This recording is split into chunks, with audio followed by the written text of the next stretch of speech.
Boa noite, o meu nome é Marcelo Santos. Eu tenho 51 anos e hoje moro em Teresina, no estado do Piauí. Eu trabalho aqui com os meus filhos em uma oficina de moto há mais de 10 anos. Mas antes, eu morava em São Raimundo Nonato, um município do interior, próximo ao Parque Nacional da Serra da Capivara. Lugar muito bonito, do povo elegante e trabalhador, mas também cheio de mistérios, principalmente com aqueles que não têm respeito com as coisas que não conhecem. Quando eu era mais jovem e nem tinha filhos ainda, eu morava em uma casa do lado do meu avô, e logo quando eu casei, ele me deu um terreno e eu fiz uma casinha simples para não ficar morando de aluguel. E com o tempo, eu fui ajeitando ela como eu queria. Com a convivência, eu fui notando que o meu avô tinha uns costumes um pouco estranhos, que para ele pareciam bem normais. Ele sempre gostou de fumar um cachimbo. Então, ele ia até o quintal, sentava, acendia e ficava um bom tempo só olhando para a mata que tinha atrás da nossa casa. E sempre que levantava para entrar, ele pegava um saquinho de fumo, enrolava em um papel e jogava lá na mata. Então, dava as costas e saía. Ele sempre fazia a mesma coisa todas as vezes que ia lá fora fumar. E eu, vendo aquilo, um dia eu me sentei perto dele para ver se ele faria na minha frente. E assim, eu teria uma desculpa para perguntar o porquê dele fazer isso toda vez. Então, ele fumou, e antes de se levantar, ele pegou um pedaço de papel, colocou um pouco de fumo e jogou lá dentro da mata. E na hora que ele jogou, eu perguntei o porquê que ele fazia isso. Então ele me falou: "Você já ficou perdido no meio do mato?" Eu respondi que não. "Você já foi açoitado por algo que não conseguia ver? Já pediu a Deus para não morrer?" "Porque eu já, e foi nessa mata aí, ó. E desde então, eu costumo respeitar quem vive nela, mesmo que a coisa não venha até aqui. Mas eu sempre deixo algo para o caso daquilo vir." "Ele quem, vô?" eu perguntei. "O Caipora. Uma noite eu quase morro de tanto que apanhei dele. E não desejo que passei para ninguém, porque o bicho é perverso." Eu não tinha entendido muito bem o que ele estava falando. Então pedi que ele me contasse que história era essa de Caipora. Então ele me contou. "Há muitos anos eu vivia dentro dessas matas, atrás de caça. E uma vez eu encontrei um caçador desses que matou por maldade. E ele tinha matado uma fêmea de tatu e os seus filhotes. E ainda estava se gabando por causa disso. Eu tive vontade de meter um tiro nele, mas deixei que ele se fosse. Perdi até a vontade de caçar.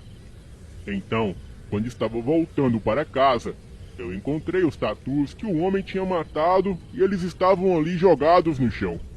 E na hora eu pensei: olha aí, matou os bichos só por matar e ainda deixou aqui no chão."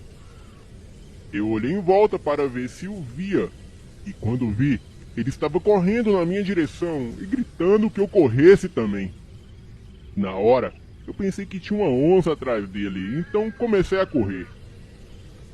Corremos para dentro da mata, e eu gritando para o homem perguntando o que estava acontecendo. E uns minutos depois, eu parei quase sem fôlego e perguntei novamente do que nós estávamos correndo.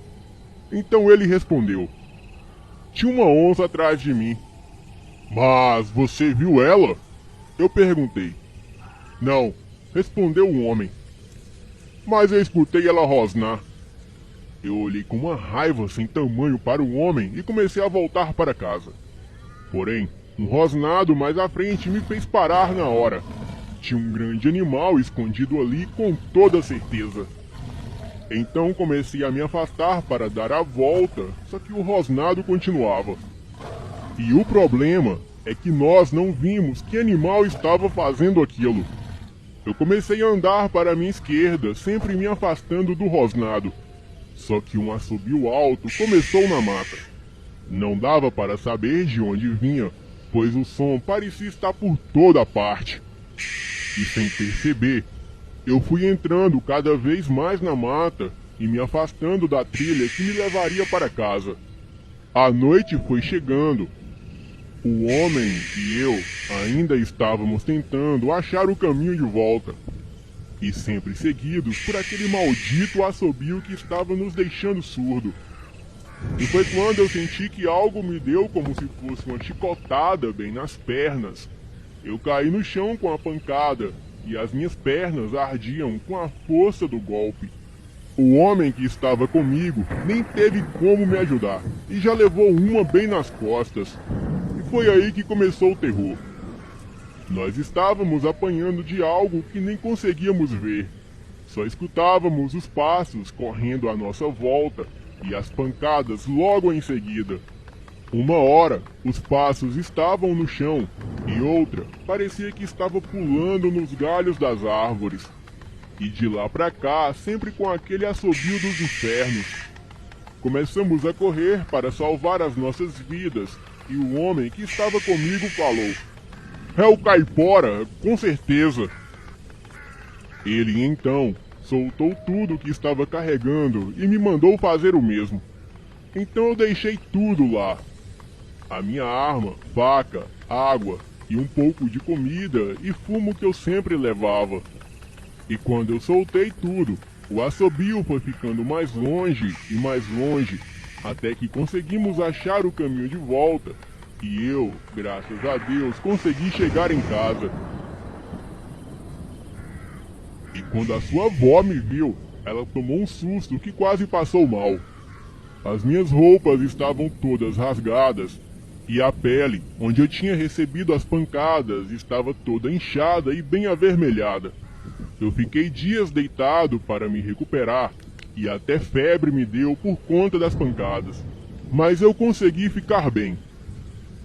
O homem que estava comigo, eu não sei que destino ele teve, mas foi por causa dele que eu quase morri naquela noite. A minha arma e as outras coisas eu nunca mais voltei para buscar.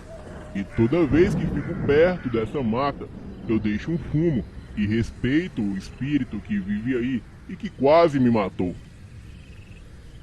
Bem, essa foi a história do meu avô, e hoje trabalhando aqui na oficina, é até difícil de acreditar nessas histórias por conta da correria que é viver em uma grande cidade. Mas no interior, o povo tem muitas histórias sobre criaturas sobrenaturais que fariam qualquer um se arrepiar. O meu avô ia pagando por um erro que nem mesmo ele cometeu, mas por um milagre ele sobreviveu. Bem, outros podem não ter tido a mesma sorte. Então, muito cuidado com o que não conhecem, principalmente o que está aí dentro dessas matas. Boa noite.